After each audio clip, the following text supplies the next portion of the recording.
Hi, welcome to Dice Control Dojo. I'm Phil and I practice every day, sharing my tips so we can all get better at the casino.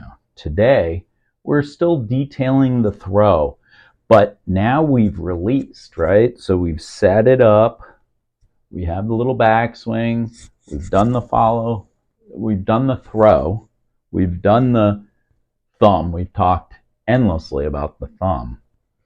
Now, we're talking about after the throw is done and you've done your follow through, what happens to the dice? Let's talk about that and how we diagnose it so that in the future series of analyzing our throw, we can see what we're looking at when we're throwing the dice, how they are reacting in the air, what is it supposed to look like, and how you can fix it. So some really good analysis videos coming up in the future, but let's discuss the basics on what that looks like. So if you are starting to do your little practice throw videos and you're using the slow motion, as I've been doing, you look at those pros, and I'm curious because I know with me, I've been trying these slow motions and I want to release some. So I'm realizing it's taking an awful long time to throw them every time the exact same way, right? That's what this randomness of craps is all about. So trying to cut that down is important. So what do you want the dice to do when once they release out of your hands through centrifugal force? You want these dice to be released, right? You want them to stay first together. So you want them staying together so that they don't get off axis. You don't want one spinning faster than the other. You want them in a nice, slow backspin. Just a nice, slow backspin so that when it lands, it goes up and they land hopefully together in the exact same spot. So to get these dice to release, to get these dice to leave your fingers the exact same way, it's important that your ledge is there so that they release off of your fingers in the exact same way. So, if your thumb and your fingers are not together and aligned, your thumb is not pointing in the right direction, right? Say my thumb is this way. Can you see the angle of those dice immediately when they release from my fingers? With these big dice, you can see the difference. So, if my thumb does not follow through, say I go at an angle like this, right? You can see my dice are already at an angle and they may release nice together this way, but you know it's gonna cause mayhem and foolishness once it lands. Same with the other direction. If I'm setting and my thumb points out this way, once again, they're taking an angle that they're not going to land together, right? So that's why we talked yesterday endlessly about the thumb. So you create your ledge, right, and your thumb, and then you throw the dice. You're hoping the centrifugal force releases so they leave the hand in the exact same method. This is what we ultimately are looking for. So when you're seeing the dice and they're not landing together, they're not leaving together, they are off. What is going on? So if you look at that, the one dice is higher. The green dice was higher than the right dice. Well, what happened? When I released the dice, this finger was different than this finger on the release. So I could see that, right?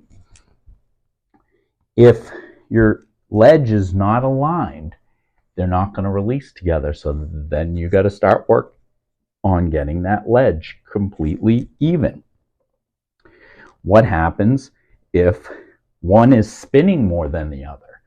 Well, that means, once again, your fingers aren't set right. So now you can start seeing patterns, right? If they're going off at an angle like this, that's your thumb. Or your shoulders aren't going in the right direction. What if your shoulder's coming across? Look at how the angle of the dice are if your shoulder is just off a millisecond.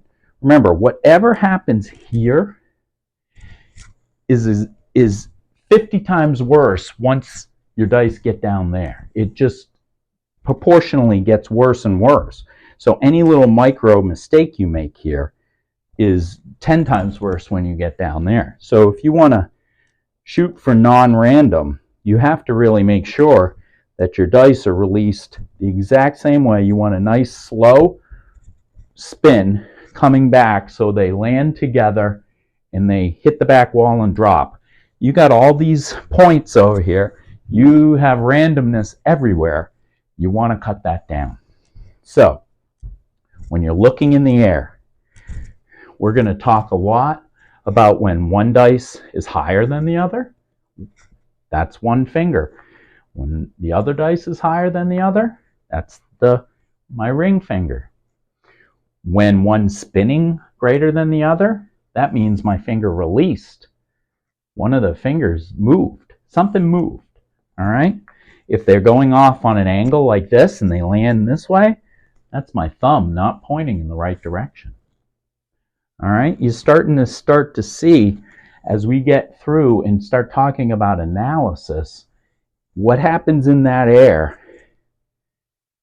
You can see what happened and how you can fix it for next time. So that's what my practice on a day-to-day basis is I'm analyzing, and as I get better and better and practice more and more and get more and more coaching, I can start seeing what that looks like and how I can correct it. I have a story that when we were in Vegas a few years ago, and we've seen this same crew in Vegas for, years and years. They go at the same time as I do, and they come from Hawaii, and it's a father and a son and an uncle and a grandfather. And when they throw and they keep track of stuff, they are analyzing each other, and they're giving each other immediate feedback as a team on what's going on. Whether it's the father, the grandfather, the son, the uncle, they all share what's going on while they're throwing. They'll say, hey, that came off wrong. And it's fast. I love it because I see that these guys are so experienced and so knowledgeable that as soon as it's in the air, they know immediately what they did wrong. And the person that's throwing, whoever it is, usually knows what's wrong too, but they like to harp on them and let them know that it's wrong. Fortunately, they don't throw a lot of bad dice. They're very good control throwers, and we really enjoy watching that group when we are at Vegas. They are spectacular throwers, and we love and enjoy sitting on the table with them when they're throwing. So when you see dice in the air and you get a bunch of buddies that can recognize just like you do on what's going on, and they give you immediate feedback, they can say, hey, your finger's off one. The one dice was higher than the other. Because when I'm on the tables, at the table, and I'm throwing, I'm trying to focus on that landing zone. I'm not focused on what's going on in the air. I can kind of see a little bit, but getting feedback from my buddies is very helpful on trying to figure out what's going on. So if I have one dice too high, one dice spinning too much, or they're not together, what did I do to fix that?